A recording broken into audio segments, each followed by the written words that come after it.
Shalom Ubracha, nous poursuivons avec la deuxième Mishnah du premier Pérek.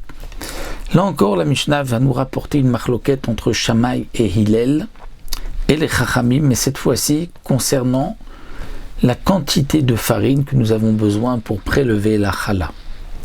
Shammai Omer Mikav le chala, Hillel Omer Mikabaim.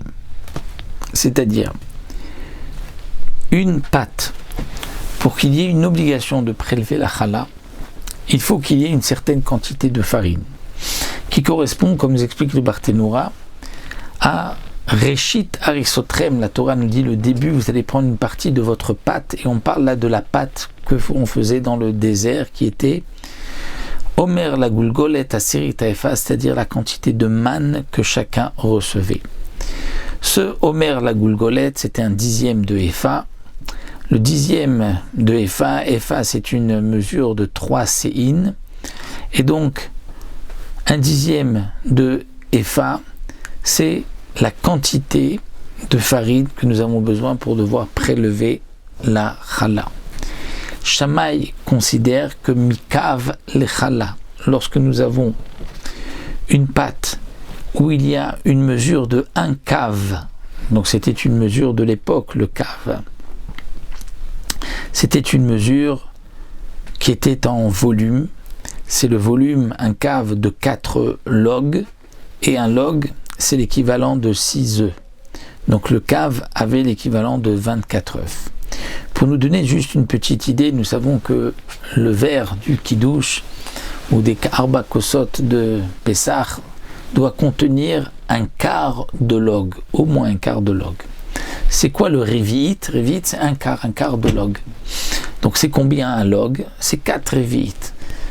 Combien c'est le Revi'it? Nous avons la fameuse marloquette entre le Chazon Ish et Rabbi Chaim Naeh. Pour le Chazon Ish, c'est 150 millilitres. Pour Rabbi Chaim Naeh, c'est 86 millilitres, comme la Gematria de Kos. Donc on va multiplier par 4, et pour le Chazon Ish, nous allons avoir 600 millilitres pour un log. Donc là, si nous avons 4 logim pour un cave, donc on va arriver au shiur de 2,4 litres, puisque nous avons 600 millilitres multiplié par 4, puisqu'il y a 4 logs dans un cave. Pour Rabbi Chaim Naeh, on va multiplier 86 par 4, et ensuite on multipliera encore une fois par 4, et on obtiendra un peu moins. Et effectivement, ça c'est pour Shammai, un cave pour la chala. Hillel Omer Mikabaim, pour Hillel non, il faut 2 kavim de farine, donc 2 fois la mesure de Shammai, pour qu'il y ait une obligation de prélever la chala. Vachachamim omrim, loke divrese, les chachamim disent ni comme l'un ni comme l'autre. Et la cave ou mertza chayvim bechala, c'est pas un cave, c'est pas 2 kavim, c'est un cave et demi. Et à partir d'un cave et demi, on a l'obligation de prélever la chala. Mais attention, il y avait à différentes époques où on avait changé les mesures, on avait agrandi les mesures, c'est-à-dire que, comme nous dit ici la Mishnah, Mishi Gdilu Amidot, il y a eu, comme explique le Barthénoura, il y a eu plusieurs étapes. Il y a eu d'abord la Mida, la mesure du désert, ensuite il y a eu une mesure à Yerushalayim, et ensuite il y a eu une autre mesure, la Mida de Tzipori. Et donc à chaque fois on avait rajouté un sixième, c'est-à-dire on rajoutait un sixième, c'est-à-dire que au départ un cave du désert, lorsque à Yerushalayim on a rajouté sur le cave, c'est-à-dire qu'on l'a agrandi le cave, c'est-à-dire on dit qu'une mesure plus grosse que celle du désert, c'est celle-ci qui va s'appeler le cave. Et on rajoutait à chaque fois un sixième. Et donc là, le Barthénoura nous fait un petit calcul et nous dit le principe est le suivant. C'est-à-dire que, puisque pour les Chachamim, c'est un cave et demi. Donc un cave et demi, ça correspond à quoi? Nous avons vu que un cave, ça correspond à 4 logim. Donc le cave ou mertza, nous explique le Barthénora, c'était en vérité pour une mesure du désert, c'était 7 logim, plus un œuf et un cinquième d'œuf.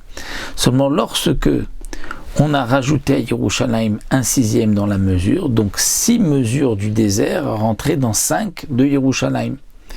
Et donc le log, plus le log aussi a grandi.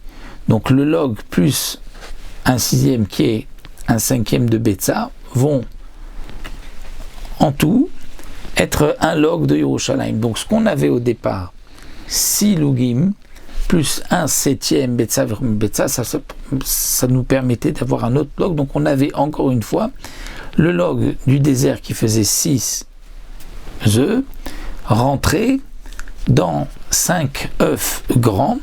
Donc ce qu'on avait, en fin de compte, nous dit le Barthénora, dans la mesure du désert, c'était 7 logs, un œuf et un cinquième d'œuf, mais dans la mesure de Yerushalayim, ça correspondait à 6 logs qui correspondent même à un cave et demi.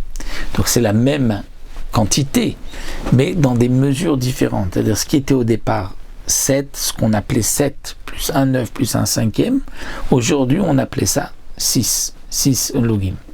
Lorsqu'ensuite la Mishnah Kolmichik dit Lou Amidot, lorsqu'on a agrandi encore dans la ville de Tzipori, on a agrandi les mesures, à ce moment-là, les 6 rentraient dans 5.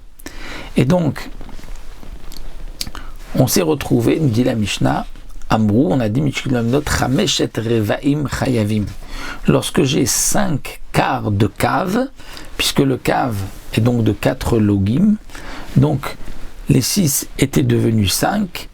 Donc maintenant, lorsqu'on a 5 quarts de cave, puisque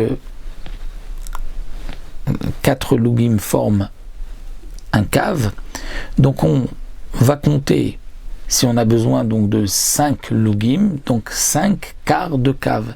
Et ça, c'est ce shiur que les Chachamim disent, Chameshet Revaim, 5 quarts de cave, c'est-à-dire en vérité un cave et un quart, c'est la même chose. Chayavim, il y a une obligation de chala. Et Rabbi Yossé dit non, Chamisha Pturim et Chamisha Veot Chayavim. S'il y a juste 5 patour, mais s'il y a 5 et un peu plus, on est chayav, comme nous explique le Barthénora, puisque pour lui, il y avait déjà la mida du désert était un peu plus grande, et donc il fallait rajouter un petit quelque chose, comme il a été expliqué. Le Barthénora nous dit que le Rambam lui a vérifié et avait vu que le compte de 520 drahams qu'on retrouvait en Égypte correspondait au shiur de la chala. Comme dit le Barthénora, le draham était connu donc en Égypte aujourd'hui en Eretz Israël, qui correspond à 61 grains d'orge, et donc on va multiplier 61 grains d'orge par 520 et on va arriver au shiur de chala. Donc c'est bien pour cela qu'aujourd'hui nous avons aussi une marloquette, savoir quel est le shiur de farine que l'on doit mettre pour prélever la chala avec bracha, si c'est 1,6 kg, mais quelques, 6,70 à peu près, ou si c'est 2,250 kg comme dit le Chazon Ish. Donc nous avons aussi cette marloquette. En tout cas, nous voyons que déjà à l'époque, Shammai, Hillel et les Chachamim, donc Shammai c'est 1 cave, Hillel c'est 2 caves, les Chachamim c'est 1 cave et demi, et Rabbi Yossé rajoute encore un petit peu, mais le 1 cave et demi des Chachamim, nous avons vu que on l'a transformé, puisque des midot, les mesures avaient changé, on l'a transformé en 5 quarts de cave, c'est-à-dire 1 cave et 1 quart, qui est le shiur de la chala. Donc voici pour cette deuxième Mishnah, où nous avons vu encore une fois une marloquette de Hillel, Shammai et des Chachamim.